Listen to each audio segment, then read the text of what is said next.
Hey everybody, we have been getting a lot of questions about surgery and when is surgery, what are they going to do during surgery, how do we feel about it, and what people can do. So we just figured that this would be the best way to make a video to kind of get all of that out there. So I guess we'll start off by saying we were surprised this morning to find out that surgery will be this Thursday, the 12th. We kind of were told he wasn't on the schedule at all. He won't be on the schedule this week. We'll look at next week, and then it was okay, he's not on the schedule this week or next week. We'll just kind of play it by ear. And then this morning it was, hey, your first case on Thursday. So sooner than we expected, which we'll get into the how do we feel about that in just a couple minutes. But here's a graphic from the Cleveland Clinic, and it gives you a good visual of how the arteries are just flip-flopped and how they don't actually go where they're supposed to go. And so you can see where the aorta and the pulmonary in the top left picture are where they're supposed to go, and then how they are in John David's heart right now. Once surgery is done, it'll end up looking like the normal one up in the top left. But what they will do is take his pulmonary artery and his aorta and basically flip them. So if you think of it in terms of like hot wire, or not hot wire car, but jumping a car. Sorry, not hot wiring. But jumping a car where you go red to red, black to black. Basically, when he was born, his was the opposite. So red was with black and black was with red. And so basically they're going to switch it back, go red and red, black and black. So then it will be where it's supposed to be. And then the second portion of the surgery is also fixing basically the wall of his heart. So that way he has two ventricles. Right now he basically just has one big one because there's a hole in the middle. And that is basically what they're going to do in the surgery. And then we've been hearing, like, how are you? How do you feel about this?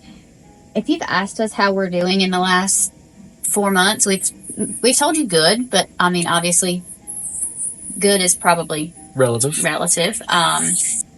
are going to send our child for his seventh overall surgery, fourth open heart. So we appreciate being asked, like, how are you? But like, I mean, as well as parents can do whose child is going to go through major heart surgery. Yeah. I think is a fair answer. I think also, like, our feelings for, like, today getting told, like, this is going to get moved up, the closest thing I think I can equate it to that is, like, a shared experience that a lot of people have is probably, like, childbirth. Like, you kind of plan on having it here, you're anxious and excited, and that's kind of the way we are about this. I'm waiting to see how he feels about childbirth. Well, I mean...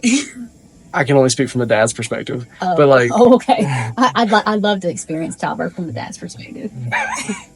Sorry, I don't have the anatomy to experience from the mother's perspective, but I think in terms of like just feelings of being anxious but also excited is kind of the same thing. Like, we're excited this should be his last open heart surgery. However, I mean, it is a major surgery. Things can get complicated, and as we know.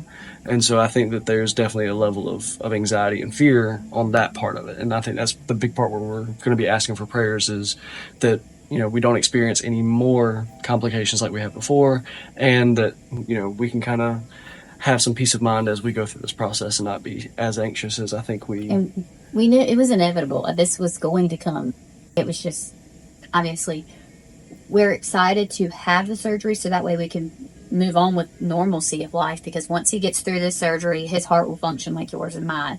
Versus, right, if we just keep pushing it off, he's going to sit here in limbo with marginal saturations, with marginal everything, basically. So we'll just, prolonging it is just going to just prolong him being marginal versus going ahead and doing it. That's kind of also what I meant by tying it in with pregnancy is like, the baby can't stay inside forever. You know it. You know, the baby has to come out. So kind of the same thing with the surgery. We knew the surgery was going to have to happen. So I thought it was a good analogy, but it may not be. Y'all can let me know. But and then we've been hearing like, how can we help? What can we do? There's nothing really anybody can do in here per se. It's just kind of getting through the day. But we have created several different things that you can help participate in prayer for.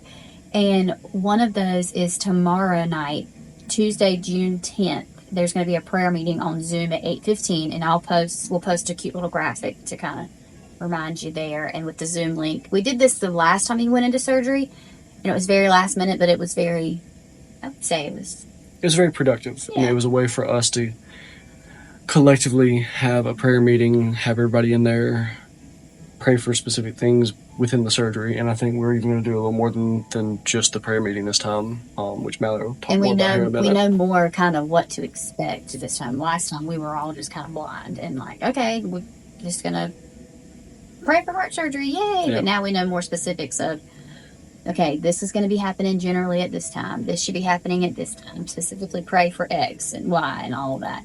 And so with that, we've had a lot of time to talk to a lot of heart families in 4 months here. So Yeah. one of the heart families gave us a suggestion to make like a sign up genius with blocks throughout the day. And so to share and have people specifically sign up for different parts of the day. The day is broken up into, I think it's 12 hours broken up into 3 slots per hour. And so essentially what would happen is you would sign up for just a random slot during the day, set your alarm on your phone, and then when it's your turn, just shoot up an intentional prayer, which I know people are going to be praying throughout the day and everything, but if at 2:20, if it's your turn, that is your turn to have an intentional prayer. And then, you want to do anything else with Well, that? that being said, and talking about the timeline a little bit, they've got him set up for first surgery on Thursday, and so he will be probably 5:45, 6 o'clock when he gets wheeled back. And so we'll start there, and then basically throughout the day, we're expecting surgery to last several hours, and it usually takes an hour or two to prep him on the front end, and an hour or two after post-op before he even comes back to the room. And then, as we learned last time, the first 24 hours post-op is really critical because that is when, if you're going to see a complication, typically it's going to happen. And last time we thought we were out of the woods. Yeah, he came back from surgery. He's done. Everything's fine. And that's when he coded. So we are going to try to be a little more intentional with what we're praying for this time and at what times, because again, we know a lot more this time around having experienced it. And so we will post that link. It'll be there if you'd like to sign up for a time and pray for that specific time block of 20 minutes. And also we would appreciate just prayers in general throughout the day. Sharing it. I mean, people, but we don't even know, have been like, we've been following your journey and praying for you. So people ask, do you mind if we share this with our church? Absolutely. Share it with whoever. The more prayers, the better. We will never turn down anybody who wants to pray for our kiddo. That being said, the one last thing on here is the shirts, which have been in a couple of the videos. I know that we've said it a couple times, but we'll say it again. We don't receive any money from it. It is simply just a way to show your support for John David and our family as we go through this. And so if you'd like one, feel free to buy it. If not, that's okay too. It is simply a way to show support. And we'll post a link as well. So in this video, you'll have the links of, well, you would have the Zoom link. Yeah, mm-hmm. You'll have the prayer meeting Zoom link for tomorrow, June 10th at 8:15 p.m. Yes, because I don't do anything in the AM. Number 2 would be the Sign Up Genius link to sign up for a slot on surgery day, which is Thursday, June 12th. And then the shirt link. So, well, that sounds good. I'll have all that posted down in the description and the comments, whichever one you want to click on to find it. And then y'all have a good day and God bless. And one last thing, we're going to keep going with that mantra of choose hope daily. We're going to be doing that tomorrow, so and throughout the week. So choosing hope every day.